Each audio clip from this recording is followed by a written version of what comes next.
because he won't listen to me and stop going outside barefoot. So he goes outside barefoot. We live in the middle of a swamp. He gets a splinter in his foot. Who knows where that splinter come from? There's no possible way anybody in that house told him, "Hey, if you go outside barefoot, you're gonna get a splinter." Right. No possible way that happened. Right? Wasn't forewarned. Yeah. No, with no warning at all, out of nowhere, the splinter come out and attack his foot. And I'm telling you, this kid would lose his mind. Right. He's not taking another step. He's screaming bloody murder. He is at the top of his lungs, red face. Tears going everywhere, and you couldn't do anything. To like, you almost have to hold him down and be like, "Oh, I got it," and you didn't take his splinter out. He still got splinter. Right. Just you get him to you got breathe. to get him to breathe Right. for a minute. And so I understand that concept. Being used to teach, hey, you can move past some of this stuff. You can be uncomfortable. You can be in pain. You can have this going on and still function and not have to stop life, stop what you're doing. Right. Keep having fun. Go do all this. But I think where it failed was it was applied at a universal level. Right. And I know right now there's a lot of guys like, I didn't rub dirt on anything. Okay. We don't go get treated. Right. When, you go through something, whether it's divorce or death of a close loved one, or even just one stressful thing after the other. We don't talk to anybody. We don't go see a therapist. We don't go do anything other than maybe grab a 6-pack on a Friday night, Right. and try to lose feeling in our face for a little bit. Right. And we wonder why all of a sudden it's everything's going downhill. We can't find which way's up. And that's why we joke around about it. You see a lot of it on TikTok, and we kind of made a TikTok video just kind of making fun of it. But it's that saying, throw me to the wolves, and I'll come back leading the pack. And it's to symbolize, you're going through heartache, you're going through whatever. People have abandoned you, but you don't need them. You'll be able to come back Right. and rule the situation. You'll come back stronger and meaner and everything else. And historically, that's not the case. Ever. Not. I don't. You might have like the most abnormal example that if you hit Google or something like that. Right. But I think for the most part, it is the kind of understood standard that when we go through dramatic things, whether Right. whether it be hey, fighting with a spouse or a divorce or anything else, guys self-destruct. That's just how it is. We go quiet. We don't trust anybody else after that, and we think somehow, by not trusting anybody else, all of a sudden, that's going to make us a stronger person. No, it makes you alone. Right. And then you can only be alone so long before, you don't get to pull yourself out of it. Right. And Or you so end like up- we kind of made fun of that, but you don't come back strong. You don't. And if anything, you just wither away, and that's Right. what a lot of guys are seeing themselves doing. Is hey, they thought hey. My wife left me, so I'm going to go hit the bar. Find a couple chicks. Line them out. Throughout Right. the week or whatever, and go about trying to be Jordan Belfort in Wolf of Wall Street. Right. And that's not what happens. You don't get the happy No. fairy tale ending or whatever. Instead, it just you become the creep at the bar by the end of it. Yeah. And we deal with it all the time where Oh, we go yeah. to these guys' houses. And they hate everybody. They hate their ex-wife, which is understandable. But also they're just so grumpy. They don't and they're by themselves. And if you were to have the opportunity to talk to any of them, they would. I promise you, they would go back and be like, "Hey, I wish I would not have done taken the approach that they'd have taken. Right. Try to go get some help. Try to do do something else. But instead, they took and they tried to rub dirt on a death notification or and then divorce. they never came back and addressed the problem. Right. And that's you can rub the dirt on it for now, but you got to wash the dirt out. Right. You got to treat it properly at Right. some point. It's still an infection. And a lot of us fall in that same category of we grew up poor.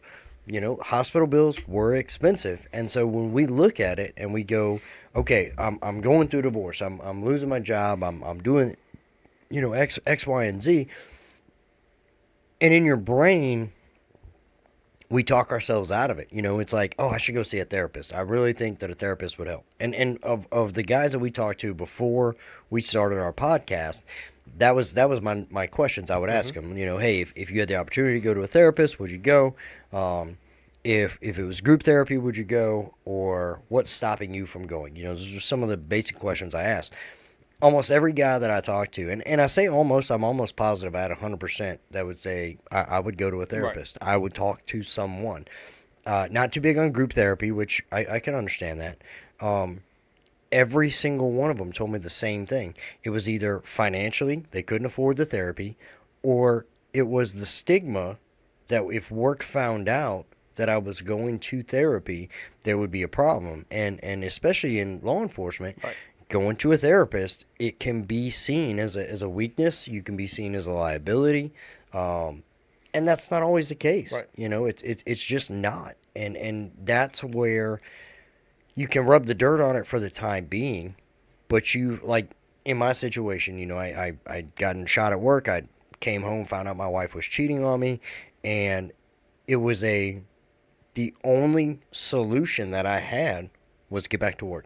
Go back to work, provide for Right. myself and show that I can pull through it. And in reality, I was not healed mentally from either incident. I wasn't healed emotionally from either incident.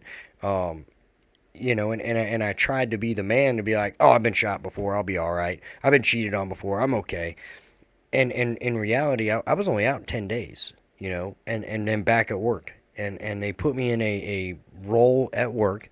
And I'm not talking trash on that agency because they were trying to accommodate me, Right. and they're like, hey, you want to come back to work, but look, we can't put you in the role you had. We're going to put you in a separate role for now till you're able to do your job again. And that was terrible. That was the worst thing I'd ever done was go back into that spot, and I did it for like 2 days, and then I took off and I came back, went back to regular work. But I wasn't ready. I wasn't in a position to put anybody in danger Mm-hmm. necessarily.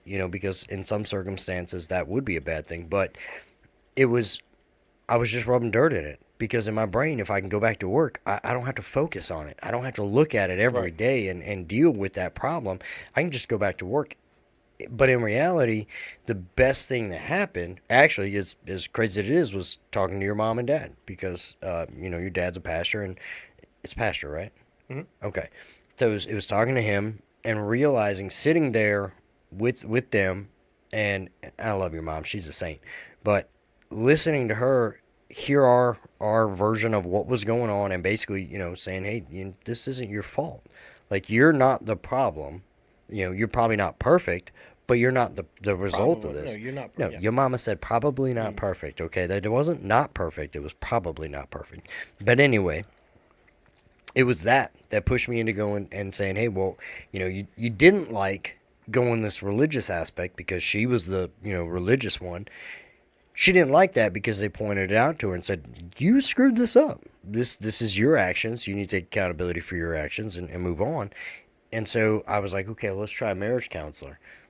Once the marriage counselor said the same thing to her, she stopped going. I still went for another 6 weeks, 7 weeks, twice a week, and talked to this marriage counselor. And it wasn't just the emotional things. It was, I got shot at work. You get looked at like a jackass by some people that weren't there, and the people that were there that knew the situation were like, damn, dude walked it off. And you have that flip coin in your brain, and you're trying to process all of that, and that helped. I should have kept going. The problem was that young lady specialized in marriage therapy, Mm-hmm. not, the trauma that I needed help with. And of course, I haven't gone back and gotten more trauma because we can't afford it. Right. That's, as a single dad, that's not something in the budget, and it's not something that you can call the phone company or the electric company like, hey guys, not going to make this bill this month. Right. I got to pay the counselor so that I don't lose my mind somewhere. And again, it ties us into why we're here on this podcast, because our goal is to get the same thoughts and feelings that we realize we had out to the viewers so that you guys can see you're not alone. We all have those thoughts from the I wish I had superpowers to I wish I was a hero in this moment to I wish that I was a billionaire to, the fleeting thoughts in the middle of the night when you're by yourself. We all have them. You're human. You're not by yourself. You're not alone in it. But you got to break that habit of rubbing some dirt on it and forgetting about it, because it's gonna trip you up down the road. I And think that's one of the things because I'm in a unique situation right now where I have been seeing a therapist for several months now, Right. and it's been a great experience. Right. And like we've said several times, I think, hey, there's some therapists who are better than others. Yeah. And I was able to, I talked to several other friends of mine who have been going to this person, and they had nothing but great things to say. It would, what I had going on. She focused on or specialized in that. So it's like, okay, this is somebody who's going Right. to be beneficial. But a lot of guys don't have that. A lot of guys don't have, they wouldn't even know where to begin. Right. Because if you're like, hey, look, okay, now I want to cross this bridge that I've never done before in my life. Right. You don't want your friends to know about it because you're worried that, hey, they're going to think you're dumb, they're going to think you're weak, they're going to think you're broken. Right.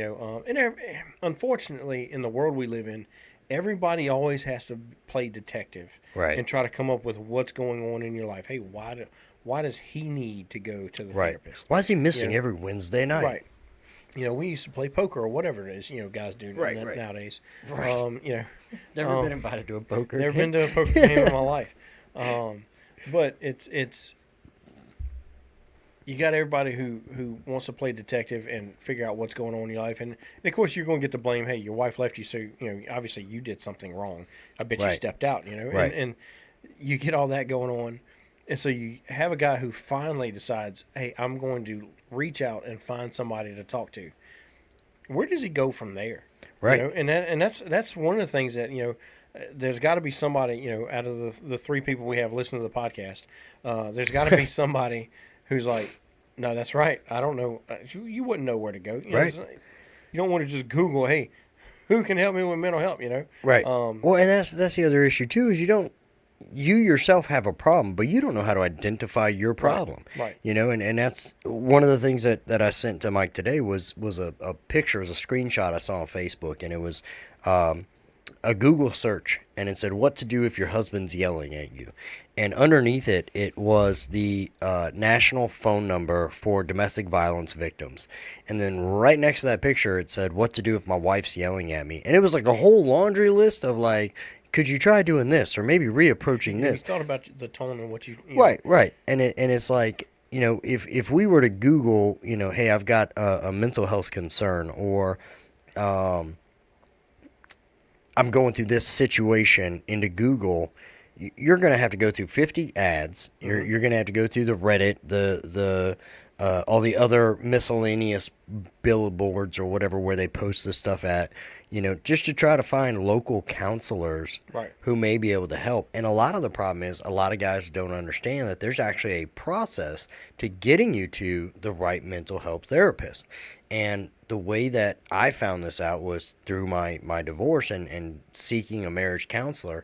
Was I actually had to go to I went through the counseling. The place that I worked did not cover marriage counseling.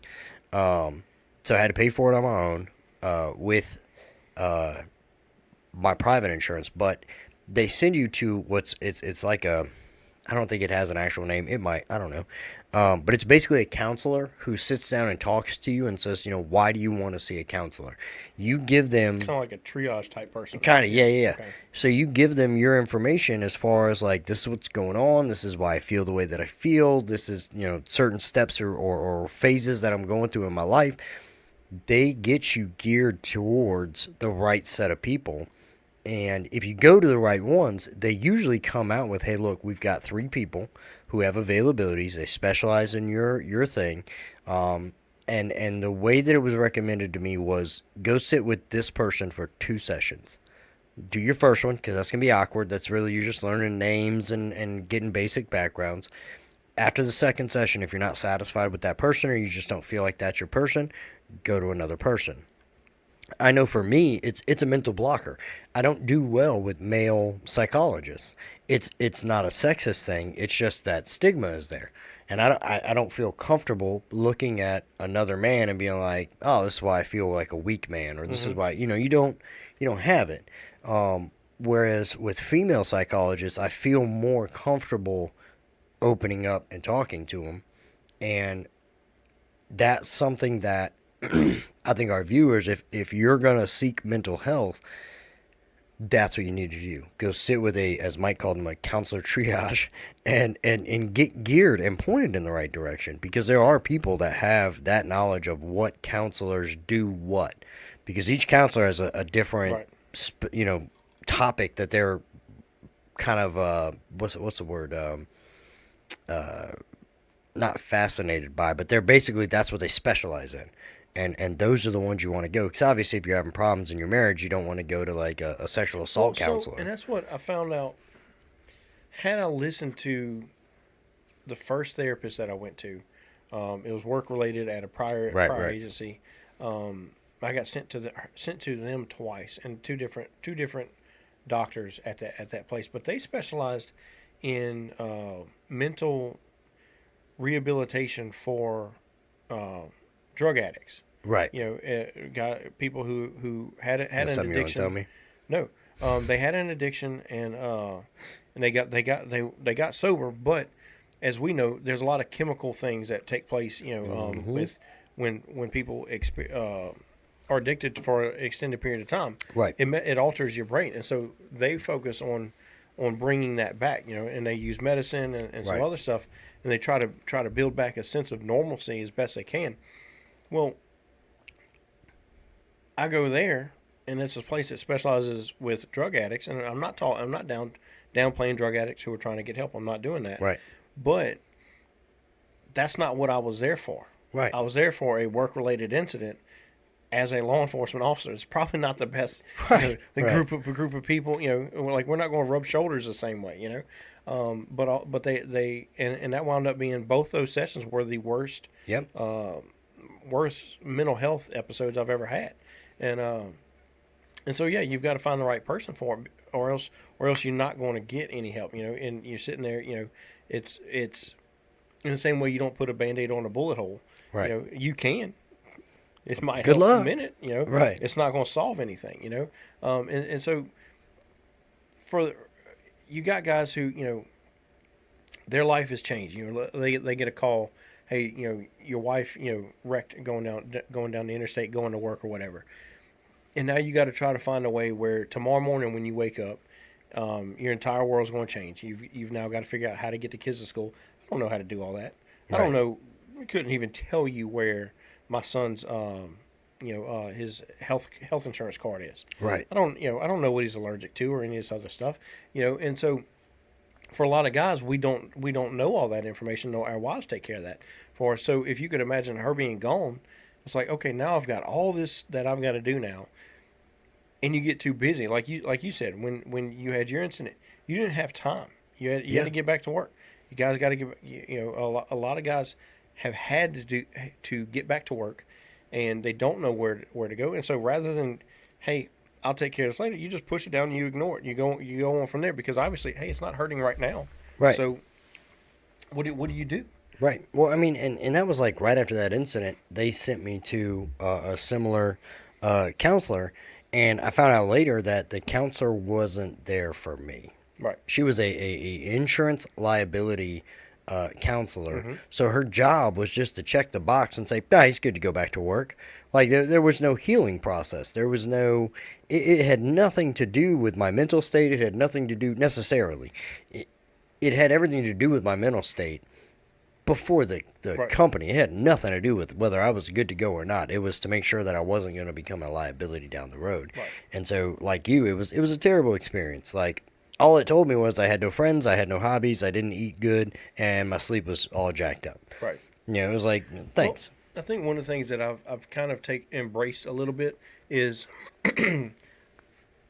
initially I didn't want anybody to know I was going to see a therapist. Right. Like I didn't broadcast it to people, you know, or anything like that. But I know that I've got guys that look up to me, specifically in our line of work. Yep. Guys that I've trained, guys that I've worked alongside, that, you know, I might have been able to alter how they worked a little bit to be either better at their job or take a different approach or whatever. Right, you right. Viewpoints. Yeah, changing viewpoints and stuff like that. So,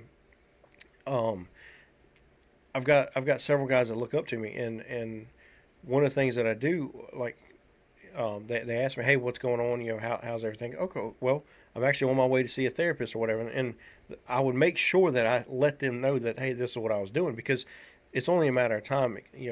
Not even just in our line of work, but across the board that hey, you need this Yeah. in your life, and I don't want them to think that hey, somebody they looked up to